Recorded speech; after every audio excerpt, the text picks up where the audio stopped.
സംസ്ഥാനത്ത് ഇപ്പോൾ peak load management ആണ്.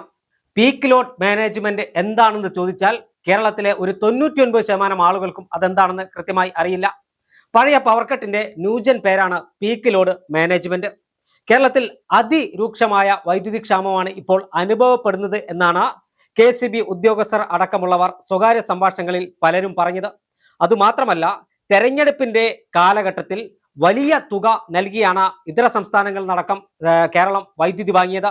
ഇപ്പോൾ ഉപഭോഗവും കൂടുതലാണ്. കത്തിജ്വലിക്കുന്ന വെയിലിൽ നിന്ന് രക്ഷ നേടാൻ AC-യും ഫാനും അടക്കം വീടുകളിലും സ്ഥാപനങ്ങളും ഉപയോഗിക്കുന്നത് കൊണ്ട് വലിയ തരത്തിലുള്ള റെക്കോർഡ് ഉപയോഗമാണ് കേരളത്തിൽ വൈദ്യുതിക്ക് ഉണ്ടാവുന്നത്.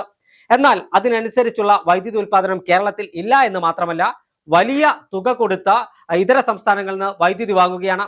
ഇതിന് ഒരു പരിഹാരം എന്നോണമാണ് ഇപ്പോൾ പീക്ക് ലോഡ് മാനേജ്മെന്റ് എന്ന പേരിൽ സംസ്ഥാന സർക്കാർ പുതിയ ഒരു പദ്ധതി ആവിഷ്കരിച്ചിരിക്കുന്നത്. അപ്രഖ്യാപിത ലോഡ് ഷെഡിംഗ് തന്നെയാണ്. കഴിഞ്ഞ നിയമസഭാ തെരഞ്ഞെടുപ്പ് കാലത്ത് CPM-ന്റെ പ്രധാനപ്പെട്ട പരസ്യങ്ങളിൽ ഒന്നായിരുന്നു ലോഡ് ഷെഡിംഗ് ഇല്ലാത്ത 10 വർഷങ്ങളെന്ന്. ഉമ്മൻചാണ്ടി സർക്കാരിന്റെ ഭരണകാലഘട്ടങ്ങളിൽ കേരളത്തിൽ അരമണിക്കൂർ വീതം ലോഡ് ഷെഡിംഗ് ഉണ്ടായിരുന്നു. SSLC പരീക്ഷാ കാലത്തടക്കം ലോഡ് ഷെഡിംഗ് ഉണ്ടായിരുന്ന കാലഘട്ടത്തിലൂടെയാണ് 5 വർഷക്കാലം കടന്നുപോയത്. ലോഡ് ഷെഡിംഗ് ഇല്ല പരീക്ഷ കാലയളവിൽ എന്ന് വൈദ്യുതി മന്ത്രി ആര്യാടൻ മുഹമ്മദ് പ്രഖ്യാപിക്കുമ്പോഴും പരീക്ഷാ കാലയളവിലെല്ലാം ലോഡ് ഷെഡിംഗ് ഉണ്ട് എന്നായിരുന്നു പിണറായി വിജയൻ അടക്കമുള്ള CPM നേതാക്കന്മാർ പറഞ്ഞത്. എന്നാൽ യഥാർത്ഥത്തിൽ ഇപ്പോൾ ലോഡ് ഷെഡിംഗ് മറ്റൊരു ഓമനപ്പേരിൽ നടപ്പിലാക്കുമ്പോൾ കേരളത്തിലെ ജനങ്ങൾക്ക് മിണ്ടാട്ടമില്ല എന്ന് തന്നെയാണ് യാഥാർത്ഥ്യം. ഒരുപക്ഷെ ഇത് ലോഡ് ഷെഡിംഗ് ആണോ എന്നത് അറിയാത്തത് കൊണ്ടായിരിക്കും പലരും പ്രതികരിക്കാതിരിക്കുന്നതെന്നാണ് എനിക്ക് വ്യക്തിപരമായി മനസ്സിലാക്കാൻ കഴിഞ്ഞത്. രാത്രികാലങ്ങളിൽ പ്രധാന നഗരങ്ങളിൽ പലയിടത്തും വൈദ്യുതി ഇല്ലാത്ത സാഹചര്യമാണുള്ളത്. കഴിഞ്ഞ ദിവസം സാമൂഹ്യ മാധ്യമങ്ങളിലെല്ലാം പ്രധാന നഗരങ്ങളിലെ പല ആളുകളുടെയും കുറിപ്പ് കണ്ടു. 1 മണിക്കൂറും 15 മിനിറ്റുമെല്ലാം ഇടവേളകളിലായി കരണ്ട് പോകുന്ന അല്ലെങ്കിൽ വൈദ്യുതി ഇല്ലാതാകുന്ന ഒരു പ്രതിഭാസം. അപ്പോഴാണ് പല KCB-യിലെ പരിചയമുള്ള ഉദ്യോഗസ്ഥന്മാരോട് വിളിക്കുമ്പോൾ അവർ പറയുന്നത് ഇത് പീക്ക് ലോഡ് മാനേജ്മെന്റിന്റെ ഭാഗമായിട്ടാണ് ഇത്തരത്തിൽ വൈദ്യുതി ബന്ധം വിച്ഛേദിക്കപ്പെടുന്നതെന്നാണ്.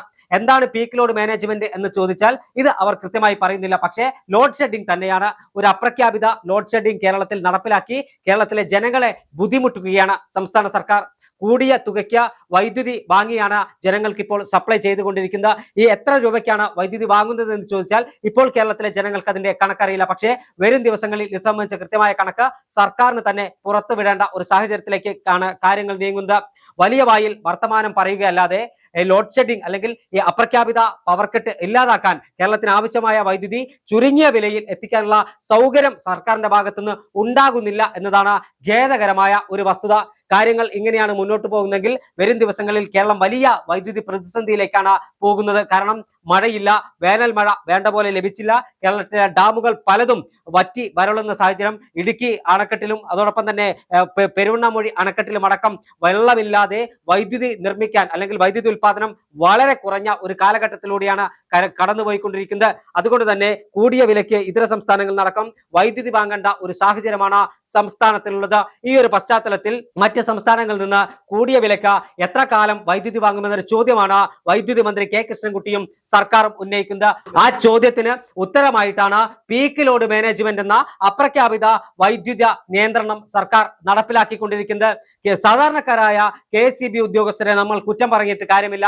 ഇപ്പോൾ പകൽ സമയങ്ങളിലടക്കം ചുട്ടുപൊള്ളുന്ന സമയത്ത് വൈദ്യുതി പോകുമ്പോൾ നമ്മൾ പലരും KCB ഓഫീസിലേക്ക് ഫോൺ ചെയ്യുമ്പോൾ ഒന്നുകിൽ അവർ റിസീവർ എടുത്ത് താഴെ വെക്കും, അല്ലെങ്കിൽ അവർ ഫോൺ എടുത്ത് ഉടൻ വരുമെന്ന മറുപടിയാണ് പറയുന്നത്. സാധാരണക്കാരായ KCB ഓഫീസുകളിൽ സെക്ഷൻ ഓഫീസുകളിൽ ജോലി ചെയ്യുന്ന ക്ലർക്കുമാരെയും ലൈൻമാൻമാരെയും എഞ്ചിനീയർമാരെയും പറഞ്ഞിട്ട് കാര്യമില്ല. അവർക്ക് മുകളിൽ നിന്ന് കിട്ടുന്ന നിർദ്ദേശത്തിന്റെ അടിസ്ഥാനത്തിൽ മാത്രമാണ് അവർ പ്രവർത്തിക്കുന്നത്. എന്തായാലും ഇതിന് മറുപടി പറയേണ്ടത് സംസ്ഥാന സർക്കാർ തന്നെയാണ്. പീക്ക് ലോഡ് മാനേജ്മെന്റ് എന്താണെന്ന് ഇനിയെങ്കിലും വൈദ്യുതി മന്ത്രി K കൃഷ്ണൻകുട്ടിയും സർക്കാരും ജനങ്ങളോട് പറയണം. കഴിഞ്ഞ ദിവസം വരെ ജനങ്ങൾക്ക് ഇത് അറിയില്ലായിരുന്നു. എന്നാൽ ഇപ്പോൾ ജനങ്ങൾക്ക് അത് കൃത്യമായി മനസ്സിലായിട്ടുണ്ട്.